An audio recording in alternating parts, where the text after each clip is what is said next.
Welcome back जी। राधे राधे। तो आज मैंने निकाला था घी, यानी कि मक्खन से घी निकाला था। और जो ये बचा हुआ होता है ना, तो इसका मैं कुछ ना कुछ इस्तेमाल कर ही लेती हूँ, क्योंकि ताज़ा ताज़ा मक्खन था और ताज़ा ताज़ा ही घी निकला था, कोई बासी नहीं था। तो यहाँ पर है ना, ये जो बिल्कुल घी निकालने के बाद जो नीचे का बचता है ना, देखिए मेरे जैसी और भी बहुत सारी बहनें होंगी जो इसका बहुत अच्छे से मेरी तरह इस्तेमाल कर लेती होंगी। समझ ही गए होंगे आप, यानी कि ना हम लेडीज़ हैं ना, हर चीज़ का इस्तेमाल कर ही लेती हैं। तो यहाँ पर है ना, मुझे लगा भई बिल्कुल भी वेस्ट नहीं करना है ना? तो इसको भी क्यों ही ख़राब करना। कोई-कोई तो देखिए हटा देता है या फिर ले लेते होंगे इस्तेमाल, पर मुझे ज़्यादातर ऐसा लगता है कि शायद इसको वेस्ट समझ ही के ना हटा ही देते होंगे। तो मैंने तो उसमें डाला है आटा उसी कढ़ाई में, क्योंकि उसमें बहुत सारे है ना, नीचे हल्का-फुल्का से 1 आध 2 चम्मच तेल भी होगा। और जो कड़छी से मैंने घी निकाला था, तो उसका भी इस्तेमाल कर लिया, कड़छी भी साफ़ हो गई है और घी का पानी भी बन गया हमारा, क्योंकि कड़छी पे भी बहुत सारा घी के पार्टिकल रहते ही हैं। तो यहाँ पर थोड़ा-सा मैंने मतलब इसमें ना 1 कटोरी भर के सूजी भी डाल दी थी, और फिर मैंने यहाँ पे अजवाइन डाली है और मैंने डाला है नमक। तो इनको सारों को मिक्स कर लूँगी। मिक्स करके फिर जो मैंने वो पानी गरम कराया ना, उसको बिल्कुल गुनगुना, क्योंकि गरम-गरम बिल्कुल भी नहीं डालना। तो यहाँ पर है ना, हल्का-सा मैंने रिफाइंड ऑयल भी डाल लिया था। मुझे थोड़ा आटा ज़्यादा लग रहा था, और घी का जो अब नीचे का बचा हुआ था ना, वो खुरचन मुझे थोड़ी कम लग रही थी। अगर मुझे 5-6 बनानी होती ना, तो वो बहुत थी, मतलब 8 भी बन जाती उसमें, तो बहुत थी। पर ये है थोड़ा, ये है कि 3-4 जनों का बनाना था, तो यहाँ पर मुझे थोड़ा-सा रिफाइंड भी डालना पड़ा। ये देखिए आराम से सारा जो आटा और सूजी है ना, वो मिक्स हो चुका है। जो भी नमक और अजवाइन डाली थी, वो भी मिक्स हो गया है। और जो भाई कड़छी वाला पानी था ना, गुनगुना सा, तो वो भी मैंने यहाँ पे बिल्कुल लुक वार्म वाटर करके, यानी कि बिल्कुल ही निवाया, गरम-गरम बिल्कुल नहीं डालना है, नहीं तो पतला ही हो जाना है। तो इतना डालना है कि सूजी भी है ना, वो भी अच्छी तरीके से इसमें फूल जाए।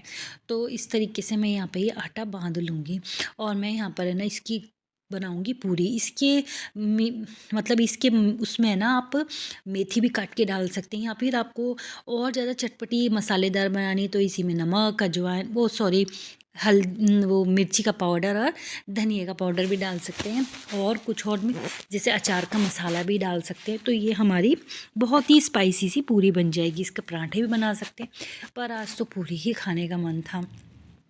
और यकीन मानिए, इतनी खस्ता करारी और कुरकुरी और स्वाद में तो लाजवाब होती है। और देखिए घी का भी इस्तेमाल हो गया जो हमारा बचा हुआ था, और उससे कितनी ही रोटियां चुपड़ी जाती। वैसे तो मैं इस्तेमाल कर लेती हूँ उस कुरचन का, जो रोटियों पे ना लगा लगा के, जब तक एक एक घी का अंश नहीं निकाल लेती ना, जब तक तो मैं भाई इस्तेमाल करती हूँ। मुझे लगता है मेरी तरह सभी करते होंगे। सभी अपने घर की बचत का तो देखिए ध्यान रखते ही हैं। और जो मम्मियाँ होती हैं या फिर एक गृहिणी होती है, उसको पता ही है अपने किचन को, अपने घर को किस तरीके से मैनेज करना है, तो हर चीज़ लेके चलती हैं। यहाँ पर तेल भी हो गया था, और यहाँ पर मैंने छोटा-सा, ये पुराने टाइम से ही है, देखिए सभी डाल के देखते हैं, और मैंने भी देखा है डाल के। तो यहाँ पर ये छोटू-सा रसगुल्ला हमारा बन गया। जब मैं छोटी थी ना, तो इसको मैं रसगुल्ला बोलती थी। गुलाब जामुन बनकर तैयार हो गया अब काले वाला। लग रहा है ना बिल्कुल, क्योंकि बचपना था उस टाइम पे, हैं, बच्चा बुद्धि होती थी, तो ये नहीं पता था भाई ये ऐसे क्यों डाला जाता है। ये देखा जाता है कि तेल हमारा ठीक है या नहीं है। तो अगर जल जाती थी ना, तो इसका मतलब तेल बहुत गर्म है, तो इसलिए उसको बंद कर दिया जाता था। तो छोटू सा हमारा गुलाब जामुन जो है, वो भी बनकर तैयार हो गया। इसका मतलब तेल हमारा बहुत तेज़ था। मैंने गैस की फ्लेम तो कर दी है कम, और ये एक पूरी तो हमारी ऐसे ही बन जाएगी, क्योंकि ना फटाफट से, मतलब 1-2 पूरियाँ तो ऐसे ही बन जाती हैं गैस बंद-बंद में ही। तो इसलिए ना तेज़ मैंने बिल्कुल भी नहीं करा। अभी तो एक पूरी हमारी बिल्कुल गैस अभी बंद ही है, उसमें बन गई है। तो अब दूसरी डालूँगी ना, तो उसमें तो ज़रूरत पड़ेगी।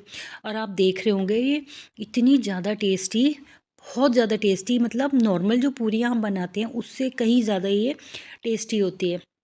इसमें थोड़ी सूजी डल गई ना, तो और भी इसमें करारापन आ गया। और गरमा-गरम ये चाय के साथ हल्का-सा अचार, मैं बोल रही हूँ अचार की भी ज़रूरत नहीं पड़ेगी, सिर्फ़ चाय के साथ भी खाएँ, या फिर बिल्कुल फ्रेश दही हो ना, उसमें जीरा डाल के खाएँ ना इसको, पूरी को तो मज़ा आ जाने वाला है। तो बताइए आप लोग किस तरीके से इस्तेमाल करते हैं?